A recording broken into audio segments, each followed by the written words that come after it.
পবিত্ৰ অনুষ্ঠানৰ মঞ্চত বক্তব্য ৰখাৰ আগমুহূৰ্তত মই আজি পবিত্ৰ দিনত স্বৰ্গীয় চন্দ্ৰকান্ত হাজৰিকা আৰু স্বৰ্গীয় পুতুমণি হাজৰিকাৰ পবিত্ৰ আত্মাক সামৰি অশ্ৰদ্ধ শ্ৰদ্ধাঞ্জলি জনাইছোঁ। লগতে আজিৰ মঞ্চতেই গুণাসতীৰ হৰিপুলৰ কবি খ্যাত যোগেন তাইদক সামৰি অশ্ৰদ্ধ শ্ৰদ্ধাঞ্জলি জনাইছোঁ। মই দুআষাৰ বক্তব্য ৰখাৰ আগতেই কবি মহেন্দ্ৰনাথ ঢেকাফুকনৰ এটা কবিতাৰ কৰি আৰম্ভ কৰিব বিচাৰিছোঁ। মইনো কি গাম, কিনো বজাম, কিনো নাচিম নতুনকৈ, গায়ন বায়ন অতুল প্ৰাচীন, পুৰণা নাচৰি পুতলা মই।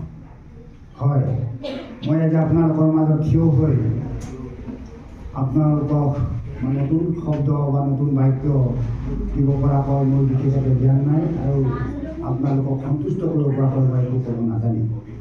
মই মাত্ৰ এনে এটা মহান অনুষ্ঠানেৰে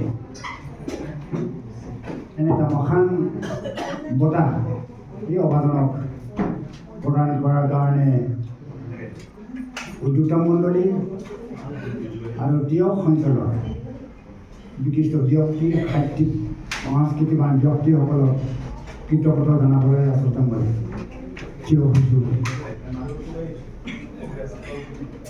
আচলতে এনে এটা মহান বঁটাৰ বাবে মই উপযুক্ত নহওঁ, তথাপি আপোনালোকৰ মহানুভৱতাৰে এই অৱদানক এই মহান বঁটাটোৰ কাৰণে নিৰ্বাচিত কৰাৰ বাবে মই সকলো বিষয়ববীয়া কৰ্মকৰ্তা আৰু তিয়ক শাখা কবি সন্মিলনৰ সকলো কৰ্মকৰ্তালৈ ধন্যবাদ জ্ঞাপন কৰিছোঁ। আচলতে